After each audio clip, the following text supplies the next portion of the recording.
We will take questions. So obviously we got some new information that's hit the scene, and I'll just cut to the chase that it really doesn't change anything in terms of the process. We knew that the discussion of witnesses would be here soon, and I think every senator that I know has said that they will cross that bridge when they get to it, and each has a different opinion probably of how important that's going to be. I will emphasize that to date, accepting what we heard last night, that the case has been weak, built on kind of a circumstantial platform. There was actually, and I think when I was walking off here one day, there was no aid actually delivered. There was a meeting, there was no pressure, there was no investigation. So, and I think the president has already acknowledged that what Bolton is contending in his book promo is not the case. So I think what it's done is taken an already hot topic and added some fuel to the fire. And for me, and from a place like Indiana, it still goes back to the origination of how this occurred, wanting to, malign the president from when, before he was even inaugurated. And a lot of that plays into every different senator's calculation of what to do.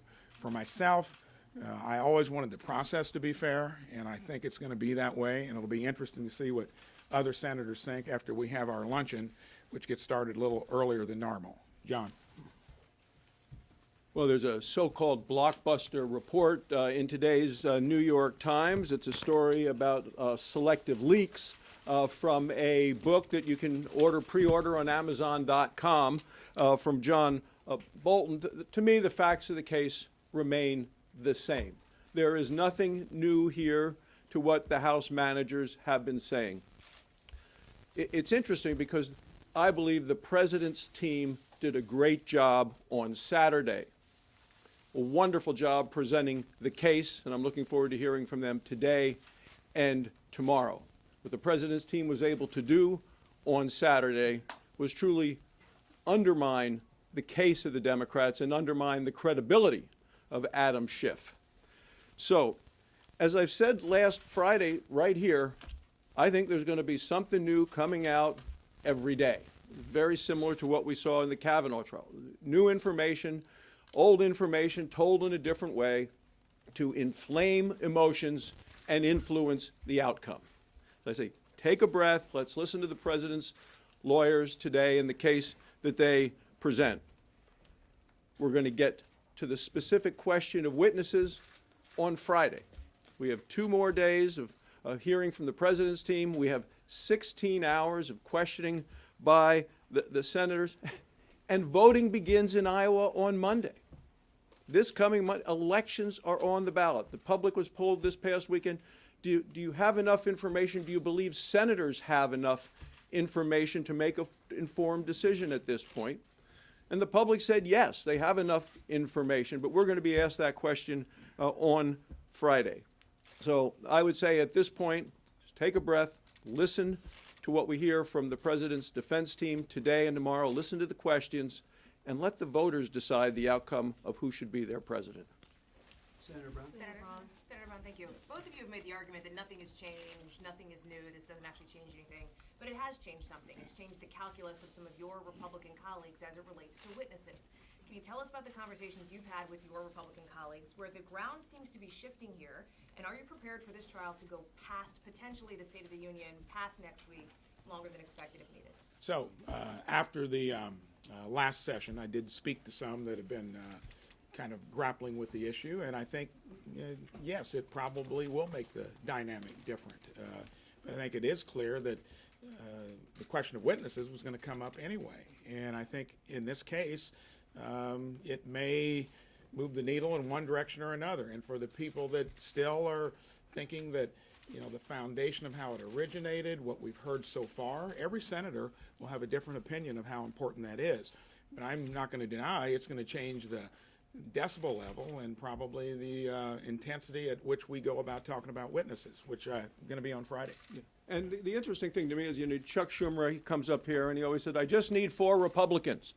Ladies and gentlemen, that's not about witnesses. He needs 4 Republicans to be the majority leader of the United States Senate. It is his magic number. That's his focus. He has known from the beginning that he was never going to have an opportunity to actually remove President Trump from office or remove President Trump from the ballot. His goal, as clearly stated, is to become the majority leader, not to remove the president. I want to add one thing to that.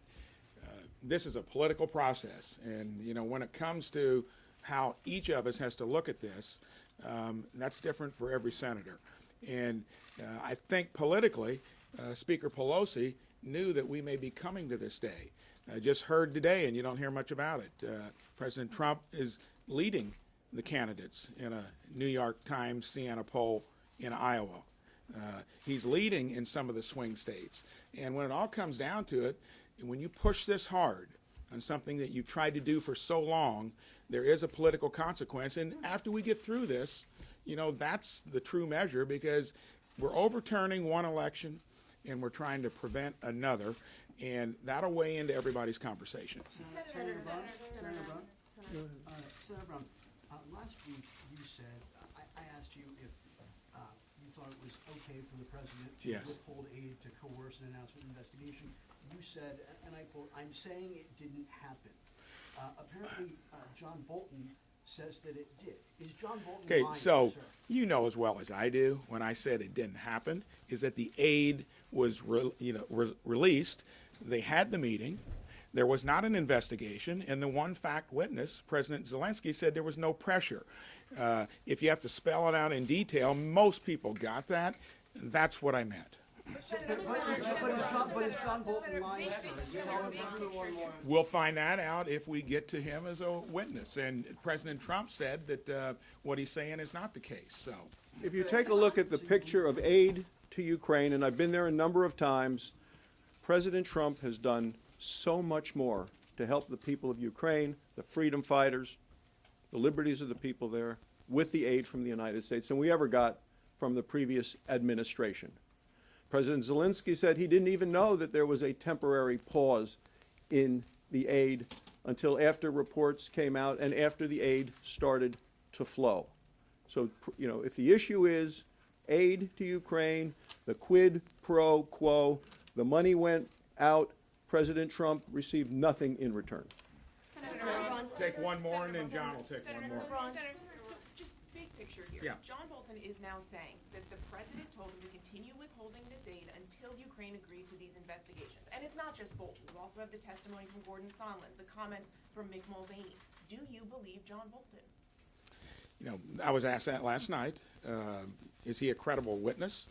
And I have no, when it comes to John Bolton, if we get to witnesses, it's going to have two things involved. He will be vetted in terms of all the things you do with a witness, whether you believe him or not from the get-go. And then with certainty, we will have witnesses too. So that's what we'll talk about, and it'll be in that context. And there is nothing new here that John Bolton didn't know before the House managers rested their case and stopped calling witnesses, and they never chose to call John Bolton. They have for 25 years undermined the credibility of John Bolton on item after item and not trusting his judgment, his temperament, and you've seen that for a long, long time of his history. So we're going to have a chance to hear from the president's lawyers at 1 this afternoon. We're going to listen closely. You can imagine every ear is going to be tuned to that as we hear that defense.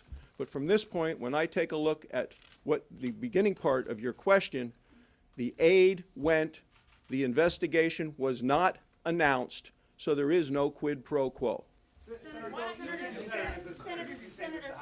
are you worried about how it's going? Are you worried about how it's going to look to voters if you vote against hearing from witnesses? Democrats say that would be a cover-up. Well, they've been saying that for 6 months. Yeah, all along. So I think that's where it comes down to each senator having to make that decision. And you're going to have to weigh your conscience and what the people back home want you to do. And even when we get there, I think it's going to vindicate the president, because in many states, where as much as the president infuriates half the country, he inspires and elates the other half. And we're still dealing with this. And I'll cite even what's happening in the Democratic race. Bernie Sanders is surging. I came here because I was fed up with business as usual here. And President Trump and Bernie Sanders are manifestations of that. I heard Bernie just a little bit ago. I'm speaking against the establishment, you know, talking to his voters. And it'll all be played out in the long run. We're going to get through this trial. The president's going to be vindicated because he came here to shake up the system. The agenda is working, and we'll go on, and we're not going to overturn one election and prevent another. Thank you. Where's Senator Lindsey Graham? He was surrounded by press on the first floor, couldn't get up.